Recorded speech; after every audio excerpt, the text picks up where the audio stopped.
Hello friends, good morning. Welcome to my YouTube channel exam knowledge by Preeti परिहार।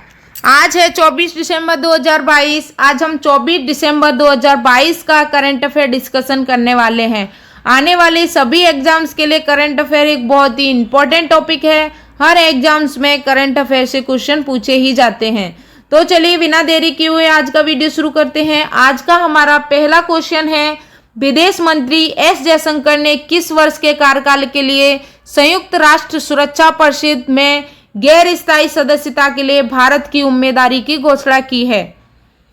आपके सामने चार option हैं, 2024-25, 2028-29, 2031-32 या 2035-36। इसका राइट आंसर है बी, 2028-29 की लिए उम्मीदवारी की घोषणा की है। विदेश मंत्री एस जयशंकर ने 16 दिसंबर 2022 को 2028-29 के कार्यकाल के लिए संयुक्त राष्ट्र सुरक्षा परिषद में गैर स्थायी सदस्यता के लिए भारत की उम्मीदवारी की घोषणा की है। भारत ने दिसंबर में संयुक्त राष्ट्र सुरक्षा परिषद की मासिक रूप से बदलने वाली अध्यक्षता ग्रहण की थी। कब की थी? दिसंबर में। अगस्त 2021 में भारत प्रथम स्थान पर था। ये भारत की दूसरी बार भारत अध्यक्षता मिली है भारत को। संयुक्त राष्ट्र सुरक्षा परिषद का मुख्यालय है न्यूयॉर्क में। चलिए नेक्स्ट क्वेश्चन देखते हैं। ग्रुप ऑफ 7 यानी G7 समृद्धि औद्योगिक राष्ट्रों ने किस देश को $15.5 बिलियन प्रदान करने के लिए एक समझौते को मंजूरी दी है? आपके सामने चार ऑप्शन है, चीन, कंबोडिया, वियतनाम या लाओस। इसका राइट आंसर है सी, वियतनाम को G7 समृद्धि औद्योगिक राष्ट्रों ने $15.5 बिलियन प्रदान करने के लिए एक समझौते को मंजूरी दी है। किसने? G7 ने, ग्रुप ऑफ 7। वियतनाम के बारे में कुछ जान लेते हैं। वियतनाम की राजधानी है हनोई। वियतनाम की राजभाषा है वियतनामी। वियतनाम के राष्ट्रपति हैं गुएन जुआन कुक और वियतनाम के प्रधानमंत्री हैं फाप मिन चिन। ग्रुप ऑफ 7 यानी G7 समृद्धि औद्योगिक राष्ट्रों ने वियतनाम को $15.5 बिलियन प्रदान करने के लिए एक समझौते को मंजूरी दे दी है। इसका उद्देश्य है 2050 तक वियतनाम को अपने उत्सर्जन को शुद्ध शून्य तक लाने में मदद करना है। एक लक्ष्य है जो विशेषज्ञों का कहना है कि ग्लोबल वार्मिंग को 1.5 डिग्री सेल्सियस पर लाने के लिए विश्व स्तर पर पूरा करने की आवश्यकता है। 15.5 बिलियन का वित्त पोषण 3 से 5 वर्षों में सार्वजनिक और निजी स्रोतों से आएगा।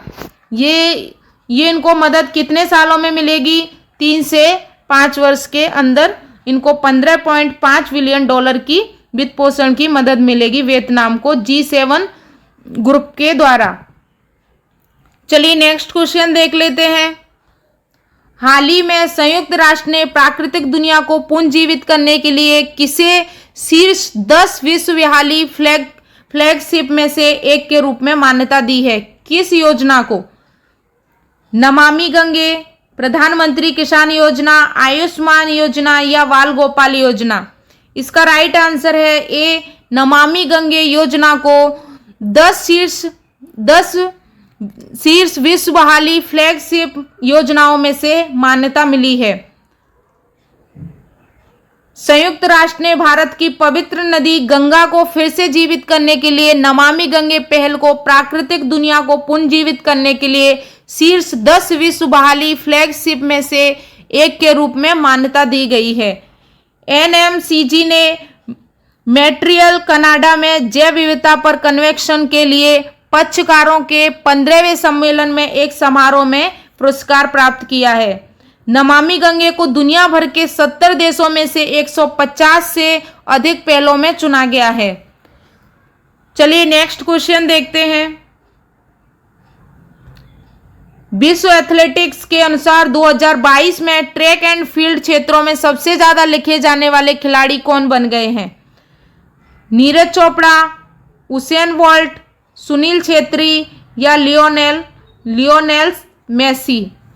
इसका राइट आंसर है ए, नीरज चोपड़ा को 2022 में ट्रैक एंड फील्ड क्षेत्र में सबसे ज्यादा लिखे जाने वाले खिलाड़ी के रूप में जाना गया है। विश्व एथलेटिक्स के अनुसार भारत के भाला फेंक खिलाड़ी नीरज चोपड़ा 2022 में ट्रैक एंड फील्ड क्षेत्र में सबसे ज्यादा लिखे जाने वाले खिलाड़ी बन गए हैं। जमैका के दिग्गज उसेन बोल्ट को शीर्ष सूची से विस्थापित कर दिया गया है। पहले शीर्ष स्थान पर कौन था? जमैका के दिग्गज उसेन बोल्ट। अभी उनको पीछे छोड़कर नीरज चोपड़ा उनके स्थान पर प्रथम स्थान पर आ गए हैं। उन्होंने ओरेगोन में विश्व एथलेटिक्स चैंपियन 2022 में रजत पदक जीता है। 2003 में महिलाओं की लंबी कूद में अंजू बेबी जॉर्ज के कांस्य पदक के बाद विश्व पदक जीतने वाले केवल दूसरे भारतीय हैं नीरज चोपड़ा। नेक्स्ट क्वेश्चन देख लेते हैं। हाल ही में आयोग के अटल इनोवेशन मिशन ने इंडिया के साथ युवा सामाजिक उद्यमियों का समर्थन करने के लिए यूथ को लैब का कौन सा संस्करण लॉन्च किया है? 7वां, 5वां, 15वां या 25वां? इसका राइट आंसर है ये इसका 5वां संस्करण है। यूथ को लैब का 5वां संस्करण लॉन्च किया गया है। नीति आयोग के अटल इनोवेशन मिशन और यूएनडीपी इंडिया ने 15 दिसंबर 2022 को युवा सामाजिक उद्यमियों का समर्थन करने के लिए यूथ को लैब का 5वां संस्करण लॉन्च किया है। 2019 से इसे लागू किया गया है। ये 2019 में लॉन्च किया गया था। यूथ को लैब इंडिया की एक पहल है जिसका उद्देश्य है प्रशांत देशों के युवाओं में निवेश करने और उन्हें सशक्त बनाने के लिए एक साझा एजेंडा स्थापित करना है। यूथ को लैब पहल अब तक 28 देशों में लागू हो चुकी है। एग्जाम के पॉइंट ऑफ व्यू से जितने भी क्वेश्चन निकल सकते हैं वो सारे पॉइंट्स हमने इसमें डिस्कस कर लिए हैं। चलिए नेक्स्ट क्वेश्चन देखते हैं। हाल ही में संयुक्त राष्ट्र के सदस्य देशों ने किस देश को संयुक्त राष्ट्र महिला अधिकार समूह से हटा दिया गया है? किस देश को? इटली, इराक, ईरान या रूस? इसका राइट आंसर है ईरान को। ईरान के बारे में जान लेते हैं। ईरान की राजधानी है तेहरान। ईरान की भाषा है फारसी। ईरान के राष्ट्रपति हैं हसन रुहानी। चलिए इन्हें क्यों हटाया गया है वो भी देख लेते हैं। संयुक्त राष्ट्र के सदस्य राज्यों ने 15 दिसंबर 2022 को ईरान को संयुक्त राष्ट्र महिला अधिकार समूह से हटा दिया गया है। प्रस्ताव को अमेरिका द्वारा 2022 से 2026 के शेष कार्यकाल के लिए महिलाओं की स्थिति और आयोग से ईरान के इस्लामी गणराज्य को तत्काल प्रभाव से हटाने का प्रस्ताव रखा है। किसने रखा है? अमेरिका ने। कब से कब तक? 2022 से 2026 तक, क्योंकि वहां महिलाओं की स्थिति कुछ ठीक नहीं है। इसीलिए अमेरिका ने इस प्रस्ताव को रखा है कि ईरान को महिला अधिकार समूह से हटा दिया जाए। मार्च 2021 में जारी संयुक्त राष्ट्र की एक रिपोर्ट के अनुसार ईरान में महिलाओं और लड़कियों के साथ द्वितीय श्रेणी के नागरिकों जैसा व्यवहार किया जाता है। चलिए नेक्स्ट क्वेश्चन देखते हैं। हाल ही में नई दिल्ली में हॉकी विश्व कप ट्रॉफी का अनावरण किया है। ये ट्रॉफी का अनावरण किसने किया है? राजनाथ सिंह, जय शाह या अरविंद केजरीवाल या अनुराग ठाकुर? इसका राइट आंसर है अनुराग ठाकुर ने हाल ही में नई दिल्ली में हॉकी विश्व कप ट्रॉफी का अनावरण किया है। केंद्रीय युवा कार्य खेल मंत्री अनुराग ठाकुर ने 16 दिसंबर 2022 को नई दिल्ली में हॉकी विश्व कप ट्रॉफी का अनावरण किया है। इस कार्यक्रम में 1975 के हॉकी विश्व कप विजेता ने भी शिरकत की है। FIH पुरुष विश्व कप 2023 भुवनेश्वर राउरकेला 13 जनवरी 2023 से शुरू होगा। ओडिशा के मुख्यमंत्री नवीन पटनायक द्वारा 5 दिसंबर को भुवनेश्वर में राष्ट्रव्यापी ट्रॉफी टूर का शुभारंभ किया जा रहा है। कहां पर किया जा रहा है? भुवनेश्वर में। कब से? 5 दिसंबर 2022 से और 13 जनवरी 2023 तक ये होगा। नेक्स्ट क्वेश्चन देख लेते हैं। हाल ही में प्रसिद्ध फाउंडेशन के सहयोग से किस मंत्रालय ने where Bharat meets India tagline के साथ कर्तव्य पथ पर दिल्ली अंतर्राष्ट्रीय कला महोत्सव का उद्घाटन किया है? आपके सामने 4 ऑप्शन है। किसान कल्याण मंत्रालय, संस्कृति मंत्रालय, ग्रामीण विकास मंत्रालय या कार्यक्रम कार्यान्वयन मंत्रालय। इसका राइट आंसर है सांस्कृतिक मंत्रालय के द्वारा इसका उद्घाटन किया गया है। सांस्कृतिक मंत्रालय ने प्रसिद्ध फाउंडेशन के सहयोग से 16 दिसंबर 2022 को विहेर भारत मीटस इंडिया टैगलाइन के साथ कर्तव्य पथ पर दिल्ली अंतर्राष्ट्रीय कला महोत्सव का उद्घाटन किया है। इस महोत्सव का आयोजन 16 दिसंबर से 30 दिसंबर तक किया जा रहा है और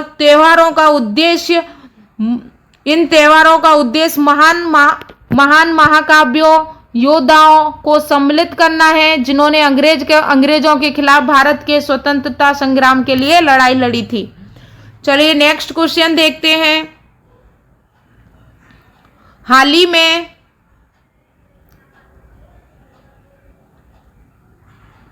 ही में किस देश के राष्ट्रपति ने समलैंगिक विवाह कानून पर हस्ताक्षर किए हैं?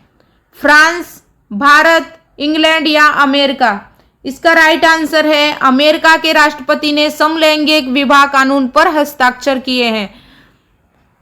अमेरिका की राजधानी है वॉशिंगटन डीसी। अमेरिका के राष्ट्रपति हैं जो बाइडेन और अमेरिका के उपराष्ट्रपति हैं कमला हैरिस। अमेरिका के राष्ट्रपति जो बाइडेन ने समलैंगिक विवाह कानून पर हस्ताक्षर किए हैं। अमेरिका के राष्ट्रपति जो बाइडेन ने दिसंबर 2022 में समलैंगिक विवाह कानून पर हस्ताक्षर किए हैं। ये कानून समलैंगिक और अंतरजातीय विवाहों के लिए वैधानिक अधिकार स्थापित करता है। इस कानून के तहत किसी भी जाति में शादी करने का अधिकार है। ये कानून आधिकारिक रूप से 1996 के विवाह अधिनियम को निरस्त करता है जिससे विवाहों को एक पुरुष और एक महिला के बीच परिभाषित किया जाता है।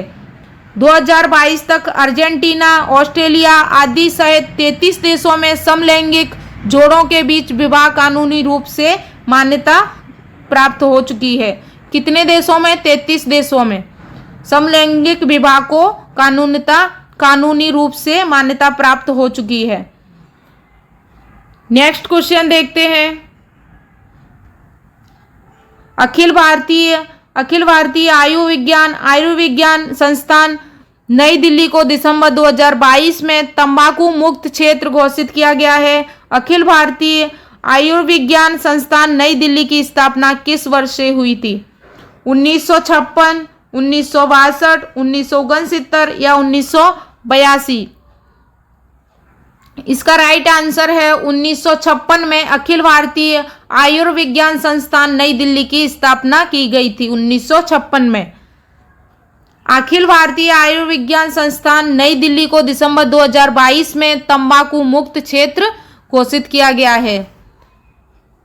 नई दिल्ली की स्थापना 1956 में हुई थी और यह स्वास्थ्य एवं परिवार कल्याण मंत्रालय के अधीन है।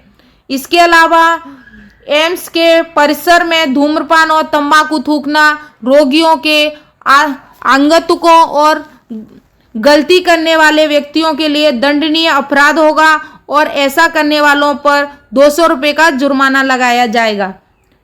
आज का वीडियो यहीं समाप्त होता है। वीडियो आपको कैसा लगा कमेंट करके जरूर बताइएगा और अभी तक अगर आपने मेरे चैनल को सब्सक्राइब नहीं किया है तो चैनल